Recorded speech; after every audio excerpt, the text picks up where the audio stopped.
Shalom, selamat pagi, selamat hari Minggu, selamat kembali datang beribadah dalam ibadah online GKI Kana. Bersyukur Tuhan sudah memberikan kita kesehatan, memberikan kita hidup untuk dapat tetap berkarya bagi Tuhan. Sebentar kita akan mulai ibadah online kita pada pagi hari ini. Kita akan bersama-sama berdoa. Bapa di sorga, terima kasih buat kehidupan yang Tuhan berikan kepada kami. Kami mengucap syukur untuk segala sesuatu yang Tuhan sedang rancangkan dalam hidup kami. Tuhan, betapa kami menikmati kehidupan ini sebagai kasih karunia dan anugerah Tuhan. Tolonglah kami untuk dapat menghargai kehidupan ini. Tolonglah kami agar dapat mengisi kehidupan ini dengan hal-hal yang terbaik dan yang berkenan kepada Tuhan. Ampuni dosa dan kesalahan kami, Tuhan melayakkan kami, Tuhan menguduskan kami, supaya kami layak untuk datang menghampiri hadirat-Mu pada pagi hari ini. Sebentar kami akan mendengarkan firman-Mu Tuhan, kiranya Tuhan memberkati kami, memberikan kami hikmat untuk dapat mengerti apa yang sebenarnya Tuhan mau, apa yang sebenarnya Tuhan inginkan di dalam kehidupan kami masing-masing. Terpujilah nama-Mu Tuhan, kami menyerahkan waktu ini sepenuhnya ke dalam tangan-Mu. Kiranya Allah Roh Kudus berkarya dan menjelaskan lebih lagi kepada kami semua yang mendengarkannya. Di dalam nama Tuhan Yesus, kami berdoa dan bersyukur. Amin. Bapak Ibu Saudara, pagi ini saya akan menyampaikan renungan firman Tuhan dengan judul Saya adalah Hamba Tuhan. Istilah hamba Tuhan memiliki banyak pengertian. Di antaranya adalah semua makhluk ciptaan Tuhan harus mengabdi kepada Tuhan. Itu sebabnya mereka disebut hamba Tuhan. Yang kedua, orang-orang percaya yang telah mengalami penebusan. Mereka pun adalah hamba Tuhan. Meskipun dalam kekristenan lebih dikenal dengan istilah anak Tuhan. Yang berikutnya, orang yang menaati panggilan Tuhan menjadi pemberita Injil atau firman Tuhan seringkali juga disebut sebagai hamba Tuhan. Ketika 2 minggu yang lalu mendengar khotbah Bapak Gembala yang mengingatkan kita tentang tema tahunan gereja kita di tahun 2020 ini, yaitu datanglah kerajaan-Mu, jadilah kehendak-Mu di bumi seperti di sorga. Secara tiba-tiba tersirat dalam benak saya tentang Maria yang perkataannya dituliskan dalam Lukas 1 ayat 38. Kata Maria, "Sesungguhnya aku ini adalah hamba Tuhan. Jadilah padaku menurut perkataan-Mu itu." Lalu malaikat itu meninggalkan dia. Kata hamba berasal dari kata doulos yang berarti budak atau pelayan. Pengertian itu menunjukkan seseorang yang mengabdikan dirinya dan telah menyerahkan hak hidupnya kepada tuan yang telah membeli atau menebus dirinya dari pasar budak. Maka hamba atau budak hanya melakukan pekerjaan yang diperintahkan oleh tuannya secara bertanggung jawab. Pengakuan Maria, "Sesungguhnya aku ini adalah hamba Tuhan," mengandung konsekuensi dalam hidupnya. Dalam arti adanya relasi yang jelas dengan Tuhan dan ketaatan kepada pimpinan Tuhan. Pengakuan tersebut bukan sekedar ucapan, tetapi juga harus dibuktikan dengan sikap yang benar dalam menaati Tuhan. Mari kita membaca secara lengkap kisah ini dalam Lukas pasal 1 ayat 26 sampai 38. Pemberitahuan tentang kelahiran Yesus. Dalam bulan yang ke-6, Allah menyuruh malaikat Gabriel pergi ke sebuah kota di Galilea bernama Nazaret, kepada seorang perawan yang bertunangan dengan seorang bernama Yusuf dari keluarga Daud. Nama perawan itu Maria. Ketika malaikat itu masuk ke rumah Maria, ia berkata, "Salam, hai engkau yang dikaruniai, Tuhan menyertai engkau." Maria terkejut mendengar perkataan itu, lalu bertanya di dalam hatinya, "Apakah arti salam itu?"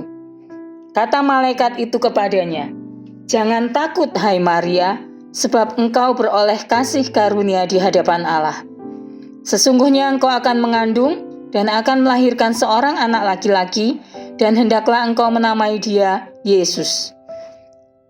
Ia akan menjadi besar dan akan disebut Anak Allah yang Maha Tinggi. Dan Tuhan Allah akan mengaruniakan kepadanya tahta Daud, bapa leluhurnya.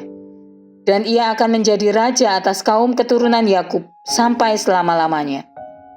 Dan kerajaannya tidak akan berkesudahan. Kata Maria kepada malaikat itu, "Bagaimana hal itu mungkin terjadi? Karena aku belum bersuami." Jawab malaikat itu kepadanya, "Roh Kudus akan turun atasmu, dan kuasa Allah yang Maha Tinggi akan menaungi engkau. Sebab itu anak yang akan kau lahirkan itu akan disebut kudus, Anak Allah. Dan sesungguhnya Elisabet sanakmu itu, ia pun sedang mengandung seorang anak laki-laki pada hari tuanya. Dan inilah bulan yang ke-6 bagi dia, yang disebut mandul itu. Sebab bagi Allah tidak ada yang mustahil." Kata Maria, "Sesungguhnya aku ini adalah hamba Tuhan. Jadilah padaku menurut perkataanmu itu." Lalu malaikat itu meninggalkan dia. Dari kisah ini kita tahu bahwa Maria adalah seorang perawan yang sedang bertunangan dengan Yusuf. Pada suatu waktu malaikat Gabriel mengunjunginya dan memberitahukan rancangan Allah yang akan melibatkan dirinya. Maria mendengarkan dengan seksama semua yang disampaikan oleh malaikat itu. Bisa jadi Maria kebingungan waktu mendengarnya. Tetapi kemudian di ayat 34, Maria menanyakan, bagaimana caranya dia mengandung, sedangkan dia belum bersuami. Dengan singkat, malaikat Gabriel menjelaskan bagaimana cara kerja Allah dalam rancangan yang telah disusun sedemikian rupa atas kedatangan juru selamat manusia. Penjelasan malaikat itu ditutup dengan kalimat bahwa tidak ada yang mustahil bagi Allah. For with God nothing shall be impossible. Alkitab tidak menuliskan berapa lama Maria mempertimbangkan perkataan malaikat Gabriel itu. Tetapi yang kita baca hanya beda satu ayat antara penjelasan malaikat dengan jawaban tegas Maria. Apakah Maria tidak tahu bahwa dengan menjawab ya atas pesan malaikat Gabriel, dengan menaati Tuhan dalam rancangan tersebut, yaitu mengandung sebelum menikah, mengandung resiko yang sangat besar. Ia harus mempertaruhkan harga dirinya, baik secara pribadi, keluarga, dan bahkan nyawanya sendiri. Karena pada zaman itu hukuman bagi orang yang hamil di luar nikah adalah dirajam sampai mati, karena dianggap telah melakukan perzinahan.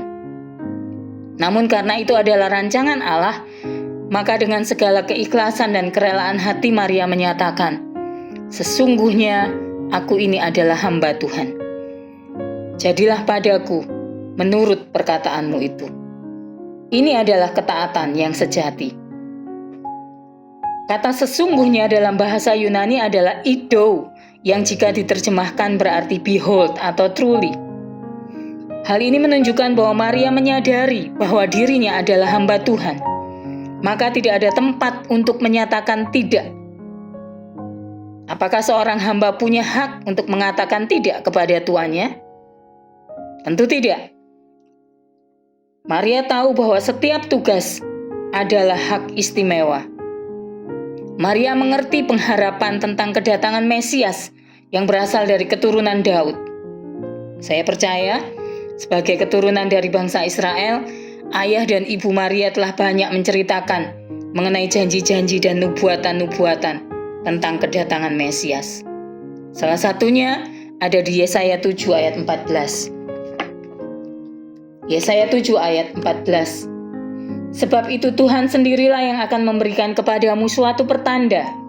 Sesungguhnya seorang perempuan muda mengandung dan akan melahirkan seorang anak laki-laki, dan ia akan menamakan dia Immanuel. Maka Maria mengerti juga meskipun belum paham sepenuhnya bahwa Tuhan sedang menggenapi rancangannya yang mulia bagi dunia ini. Maria tidak membantah.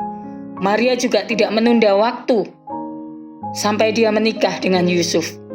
Tetapi dengan ketaatan seorang hamba, dia siap memasuki hal yang sangat sulit itu. Inilah konsekuensi dari pengakuan, sesungguhnya aku ini adalah hamba Tuhan. Jika pengenalan seseorang kepada Tuhan semakin dalam, maka ketaatan kepada Tuhan akan jauh lebih mudah. Maria mengenal Allah yang telah bertindak dalam kehidupan Israel sebagai Allah yang bertanggung jawab, yang tidak pernah keliru. Karena itu Maria taat dengan sepenuh hatinya.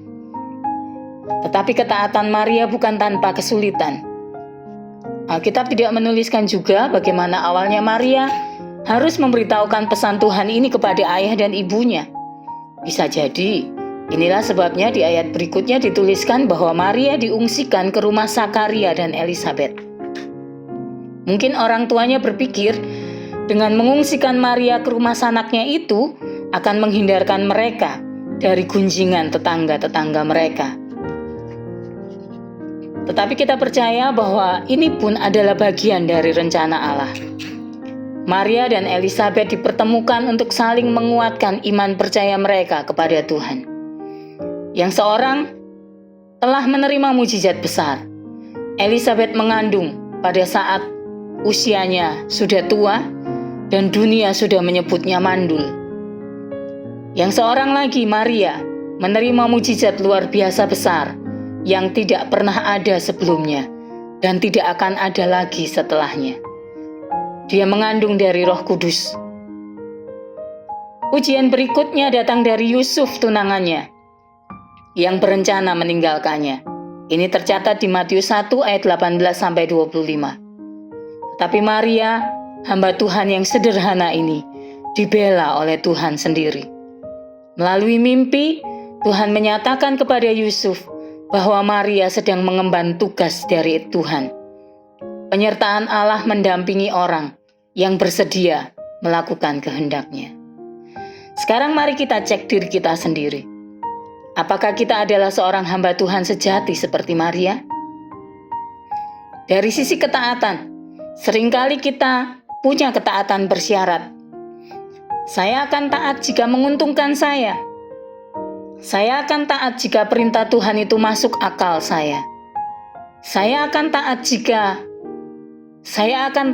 jika, dan seterusnya. Kalaupun hal ini masih ada di pemikiran kita, jangan berkecil hati. Kita bisa belajar dari kehidupan beberapa hamba Tuhan lain di Alkitab. Alkitab adalah sebuah buku yang selalu jujur menuliskan apa saja kejadian yang ada. Kita bisa melihat yang pertama, Yunus menolak panggilan Allah dengan caranya sendiri. Yunus melarikan diri ke Tarsis, padahal Allah menyuruhnya ke Niniwe. Berikutnya kita tahu, Yunus harus berdiam diri di dalam perut ikan 3 hari lamanya. Contoh lain adalah Musa dan Gideon yang perlu bukti atas kemahakuasaan Allah yang memerintahkan mereka untuk membebaskan umatnya. Bahkan Abraham dengan rela hati menuruti kemauan istrinya untuk menggenapkan janji Allah atas kehadiran seorang keturunan dalam keluarganya. Ketika Sarah menyerahkan Hagar, hambanya, kepada Abraham. Kalau kita melihat hal-hal seperti itu, maka yang ada adalah manusia melibatkan Allah dalam rancangannya.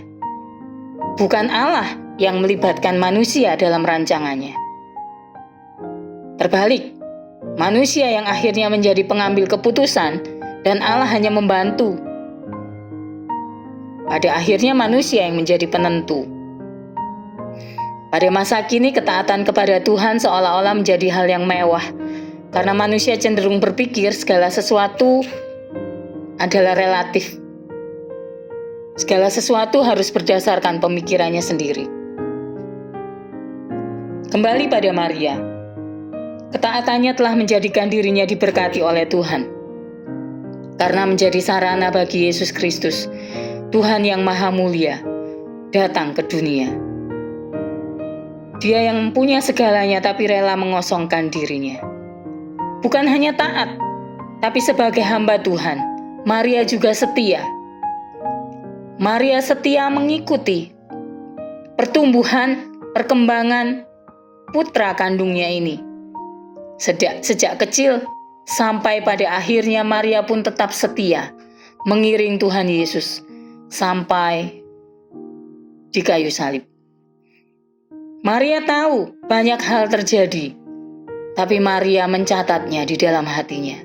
Banyak hal yang terjadi, Alkitab mencatat Maria menyimpan hal-hal itu dalam hatinya. Maria tahu bahwa Tuhan yang Maha Kuasa bersedia datang ke dunia.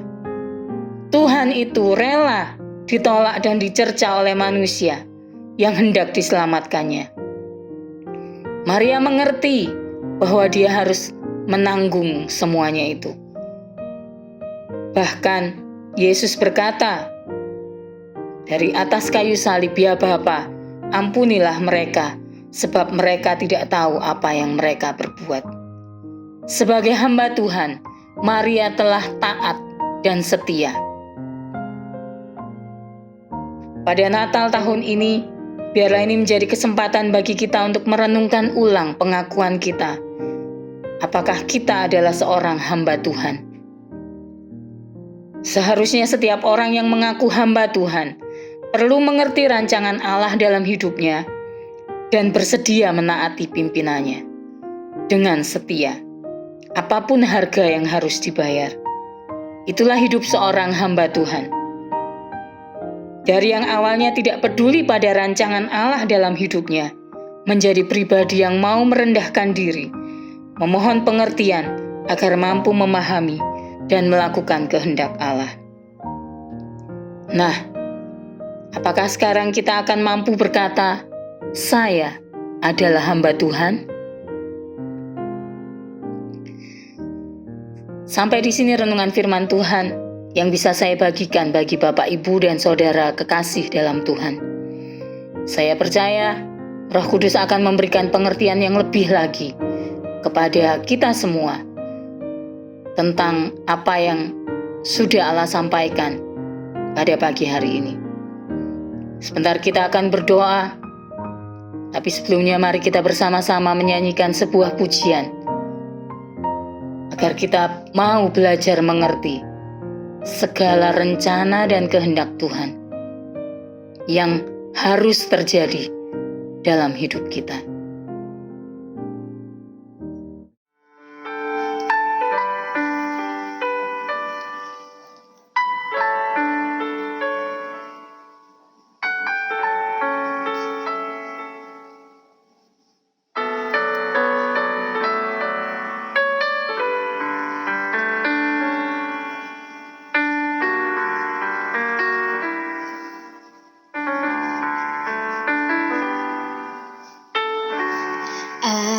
Ajarku mengerti segala rencanamu. Ajarku berserah hanya padamu. Pimpinlah jalanku dalam terang firman-Mu. Ajarku berharap hanya padamu.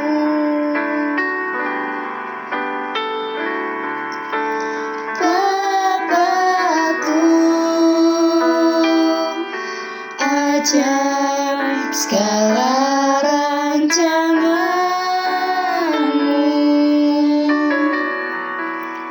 Tuhanku. Heran perbuatan-Mu,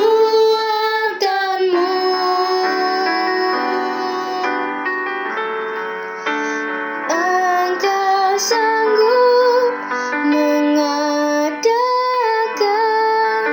segala yang ku perlukan, menuntun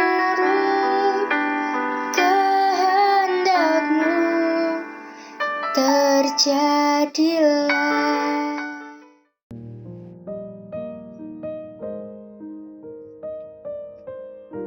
Mari kita berdoa. Bapa di sorga, terima kasih untuk renungan firman Tuhan pada pagi ini. Tuhan, kami tahu bahwa ada konsekuensi Tuhan yang harus kami tanggung, yang harus kami pikul ketika kami berkata bahwa kami adalah hamba Tuhan. Karena itu Tuhan, ajar kami untuk dapat mengerti rencana-Mu yang sempurna dan mulia dalam hidup kami. Kami percaya Tuhan tidak akan pernah tinggalkan kami. Engkau selalu menyertai orang-orang yang mau melakukan kehendak-Mu ya Tuhan. Karena itu kami mohon Allah Roh Kudus tetap memimpin seluruh kehidupan kami. Biarlah kami semakin hari, semakin menjadi pribadi yang menyenangkan hati Tuhan. Terima kasih Bapa di sorga.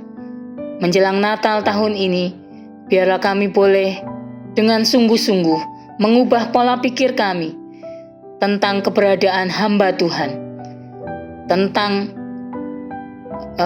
pernyataan bahwa kami adalah hamba Tuhan. Biarlah setiap kami Tuhan benar-benar boleh melakukan kehendak-Mu yang sempurna dalam hidup kami. Terima kasih Bapa di sorga. Pada pagi ini kami menyerahkan juga seluruh anggota jemaat GKI Kana. Kiranya Tuhan yang senantiasa menyertai, memberikan yang terbaik bagi semua jemaat gereja GKI Kana. Kami juga menyerahkan gembala sidang kami Tuhan. Tuhan memberkati dia dengan kesehatan, kekuatan, hikmat, dan segala yang terbaik. Kami tetap merindukan Tuhan, pada saatnya nanti kami boleh beribadah bersama-sama lagi. Walaupun sekarang kami masih harus menahan diri Tuhan.